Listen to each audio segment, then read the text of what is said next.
சாவித்ரி ஆதிகாண்டம் பக்கம் 26.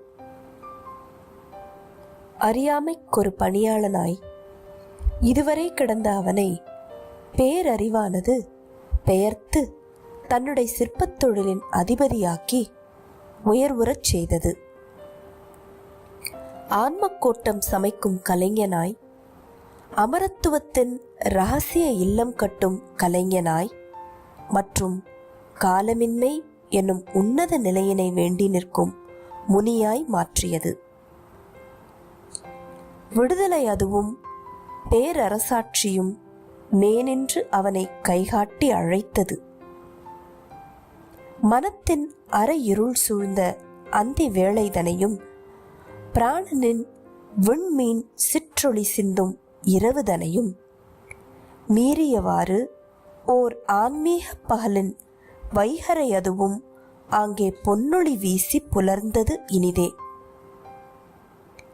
அஸ்வபதியாம் அவனும் தன்னுள் அகன்று விரிந்து வளர வளர புல்லிய மானிட இயல்பின் இயக்கமும் மெல்ல மெல்லவே தன் பலம் குன்றவும் மகத்துவம் பொருந்திய அவ்வுயிர் அதன்பின் மகத்துவம் கொண்ட உலகையே கண்டது.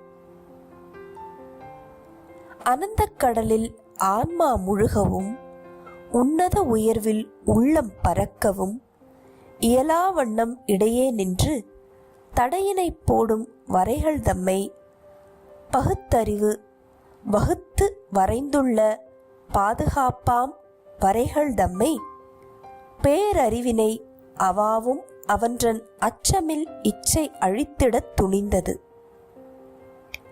அவன் பதித்த முதற் காலடியே நமது சின்னஞ்சிறிய உலகின் எல்லைகளையே தார்த்து கடந்து பறந்து விரிந்த சுதந்திர வெளியில் திளைத்து திரிந்து உலவலானது.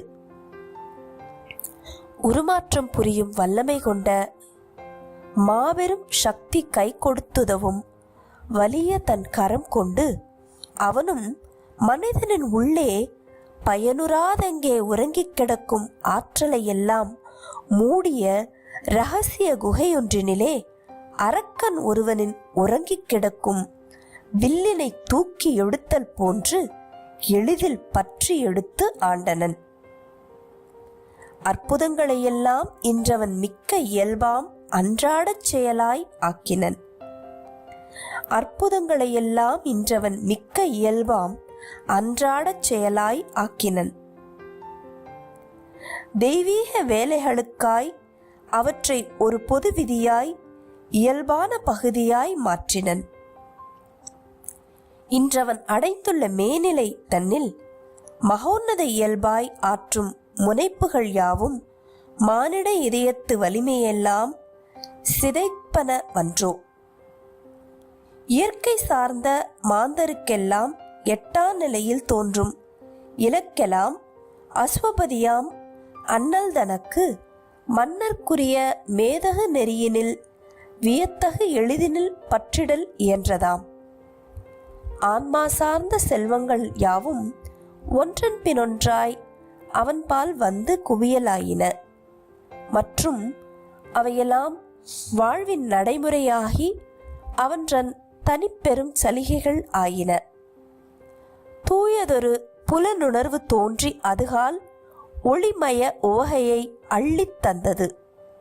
அதனுடைய அணுக்கப் பார்வை அதுவும் மனமது கொண்டு சிந்தனை செய்ய காத்திராமல் நேரே கண்டது. இயற்கை முழுவதையுமோர் ஒற்றை பார்வையாலே தழுவி உணர்ந்தது. ஒவ்வொரு பொருளின் உள்ளிலும் பொதிந்த உண்மை உயிரை சட்டென கண்டது.